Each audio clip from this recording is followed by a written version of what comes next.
continuamos con el movimiento MRUB y en esta oportunidad vamos a trabajar con dos aplicaciones tradicionales que tiene. Ellas son el tiro vertical y el movimiento de caída libre. Ambos son MRV porque es un movimiento rectilíneo y es uniformemente variado, o sea, tiene una aceleración que se mantiene constante. En ambos casos, la aceleración que se mantiene constante es la aceleración de la gravedad.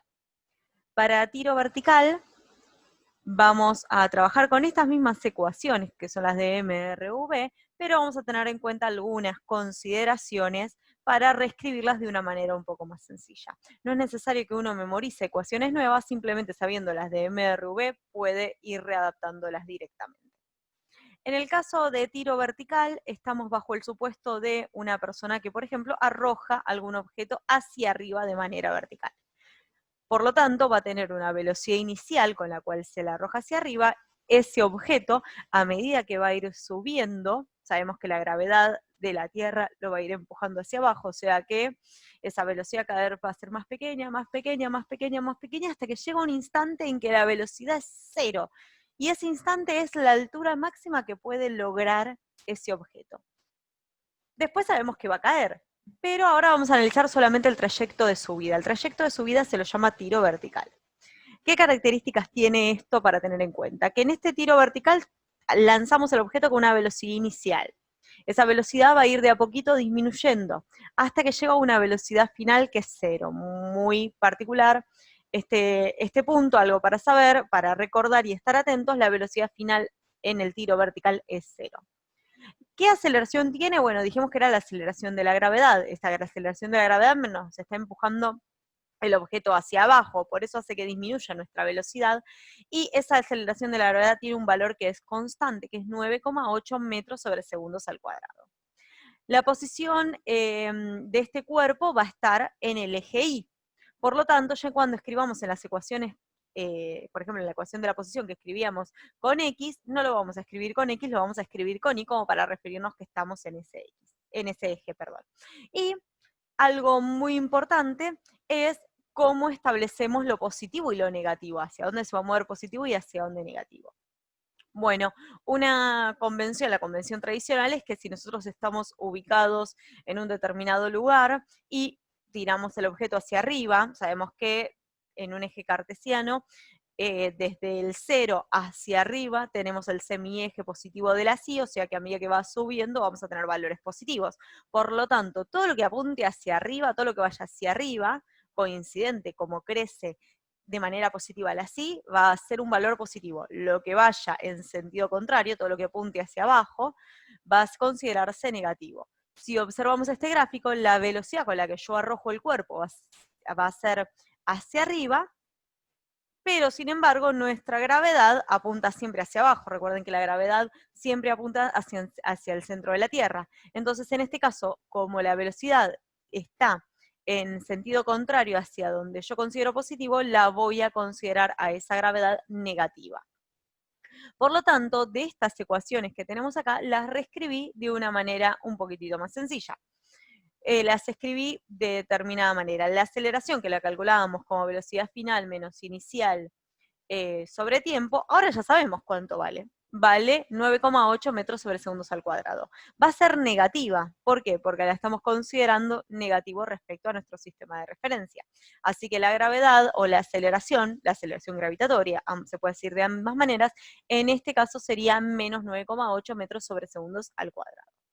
La velocidad, que va a ir cambiando a lo largo del tiempo, sabemos que cuando el tiempo sea el tiempo en el que está en la posición más alta va a ser igual a 0. Sin embargo, para los tiempos desde que se arrojó hasta que llega a la posición más alta va a ir modificándose. Así que lo dejé abierta, no lo reemplacé por 0, la velocidad final, porque en realidad depende de cuánto vale el t. Tenemos la velocidad inicial, que es un dato que seguramente tengamos que calcular o saber del ejercicio, y reemplacé la aceleración por el valor que ya sabemos que es un valor fijo, constante, que no se modifica. Y en el caso de la posición, fíjese que todas las X las reemplacé por Y, porque bueno, estamos sobre el eje Y, no sobre el eje X, y en este caso también modifiqué el valor de la aceleración. Acá puede valer cualquier cosa, acá es un valor fijo constante que ya hablamos recién. Este sería el modelo que vamos a trabajar cuando arrojamos un objeto para arriba. Ahora, ¿qué ocurre con la caída? Bueno, la caída se llama caída libre, ¿sí?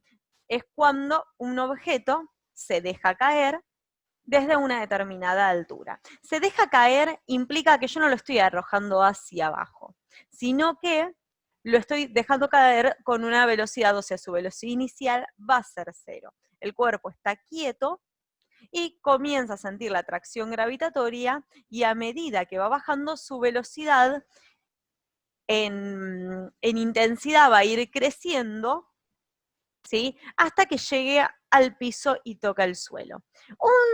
Justo en el instante que está llegando ahí al suelo va a tener su velocidad final, que va a ser la velocidad que va a corresponder a la que toca el suelo. Obviamente una fracción de segundo después va a quedar en 0 esa velocidad, pues ya va a estar quieto en el piso. Pero cuando calculamos la velocidad final, no nos referimos a la velocidad final porque ya cayó y estuvo ahí en el piso, sino que en el instante exacto cuando toca el piso.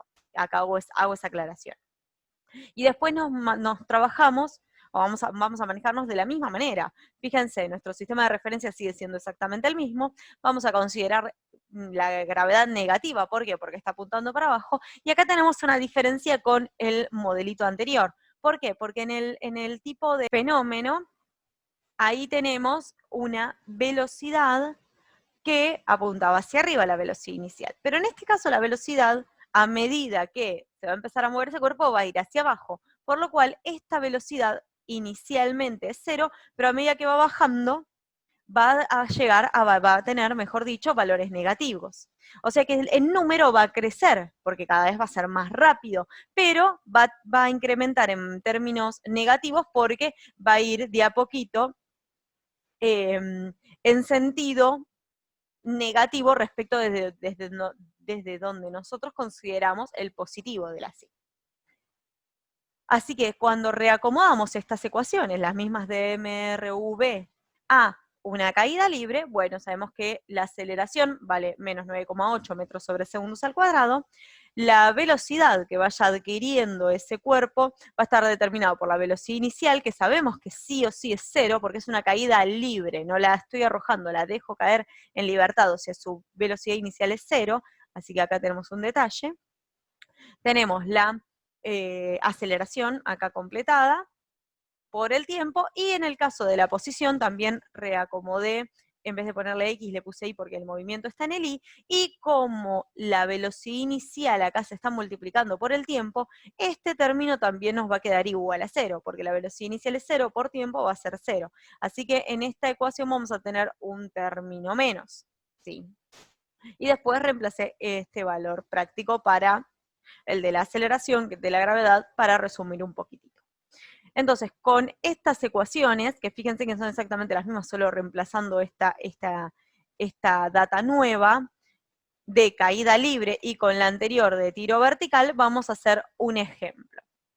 En este ejemplo vamos a tener una persona parada a 20 metros de altura que tiene una piedra en la mano.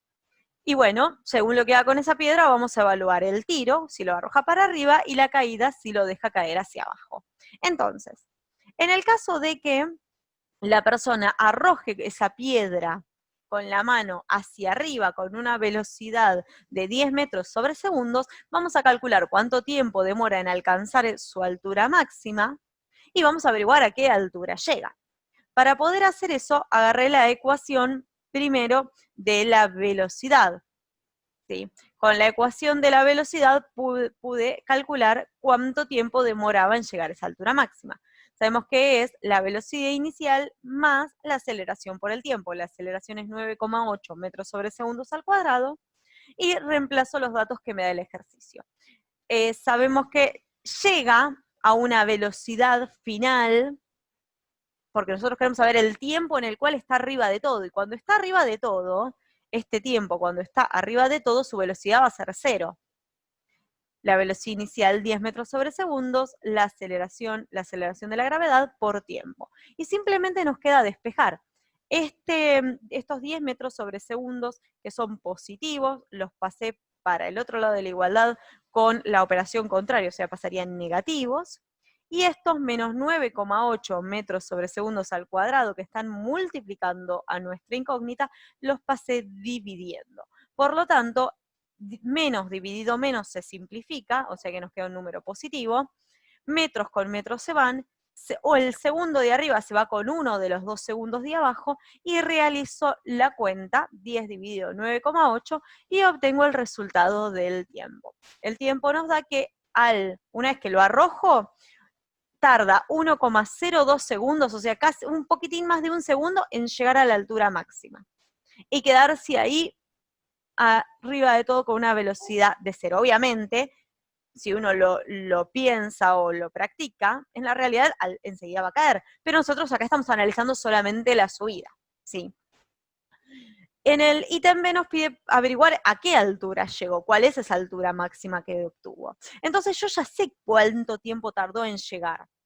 Por lo tanto, voy a ir a nuestra ecuación de la posición y me voy a fijar para ese tiempo en qué posición estuvo.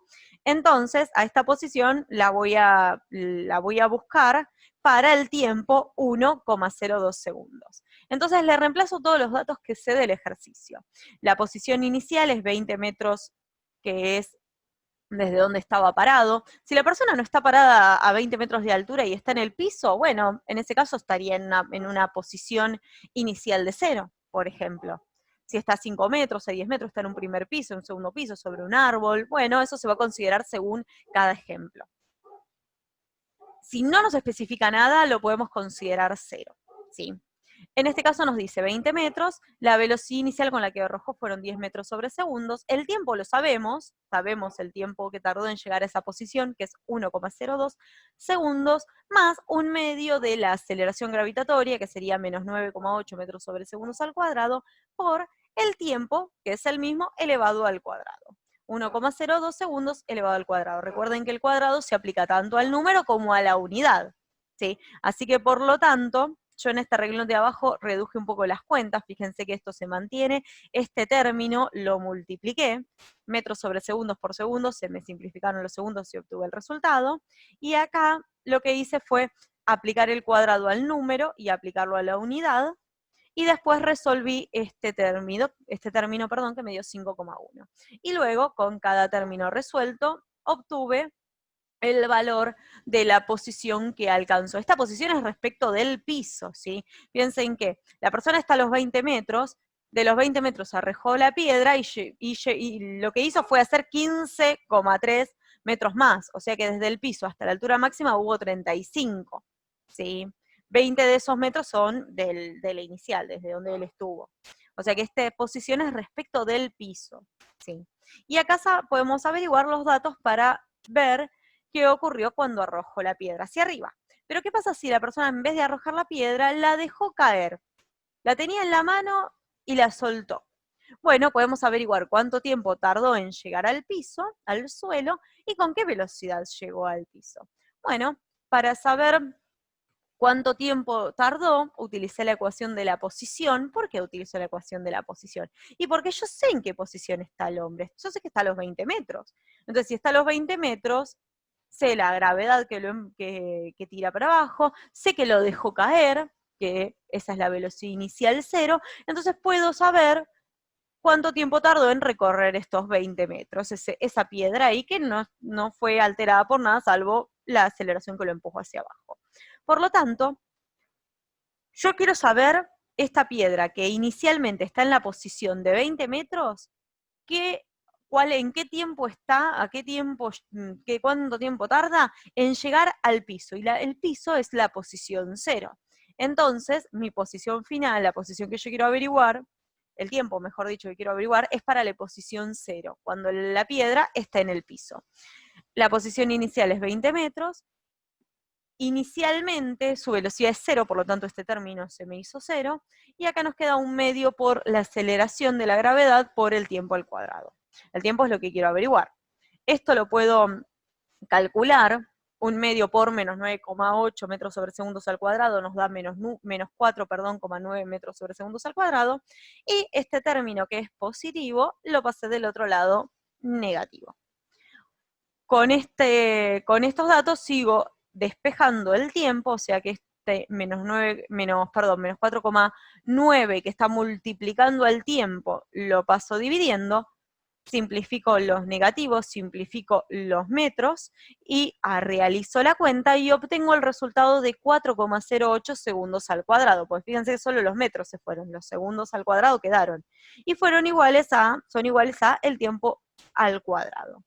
Este cuadrado, cuando pasa con la operación contraria del otro lado, pasa como raíz cuadrada. Y la raíz cuadrada también se aplica al número y se aplica a la unidad. Yo acá se los marqué separadito. Por lo tanto, aplico la raíz cuadrada para el número, que nos da 2,02, y la raíz cuadrada a la unidad, o sea que un número que lo elevé al cuadrado y después le saqué la raíz cuadrada es lo mismo que no le hubiese hecho nada. O sea, se simplifica la raíz cuadrada con la potencia de elevado al cuadrado y nos queda en segundos simplemente. Por lo tanto, esta piedra que estaba en el metro 20, después de 12,02 segundos llegó al metro 0, llegó a la posición 0. Y ya ahora que sé el tiempo, puedo saber con qué velocidad llegó. ¿Por qué? Porque puedo buscar, sabiendo el tiempo, cuál fue la velocidad en ese tiempo. Reemplazo en la ecuación de velocidad, que sabemos que es velocidad inicial, que sabemos que vale 0, más la aceleración por el tiempo. La aceleración sabemos que es negativa porque apunta hacia abajo y es la gravitatoria. Le reemplazo el tiempo para saber cuánto nos da esa velocidad, y cuando hago la multiplicación obtengo el resultado. Fíjense que el resultado de la velocidad es negativo, es menos 19,7 metros sobre segundos. Y tiene todo el sentido del mundo, porque habíamos dicho que al principio arrancaba con 0, la gravedad lo empieza a empujar hacia abajo, entonces su valor numérico va a ser más grande, o sea, va a ser 0, 1, 2, 3, va a ir aumentando en valor numérico. Digamos, el módulo. Pero sin embargo, está apuntando hacia en sentido contrario de donde yo considero positivo, así que nos va a dar negativo. Tiene todo el sentido del mundo que nos dé la velocidad negativa. ¿Sí? Y obtengo así con qué velocidad llega al suelo. Vamos a hacer actividades similares para este tipo de ejercicios, ¿sí? Y cualquier duda o consulta que tengan, no duden, ¿sí?, en escribirme por Classroom y aprovechar también el Zoom que hacemos en la semana.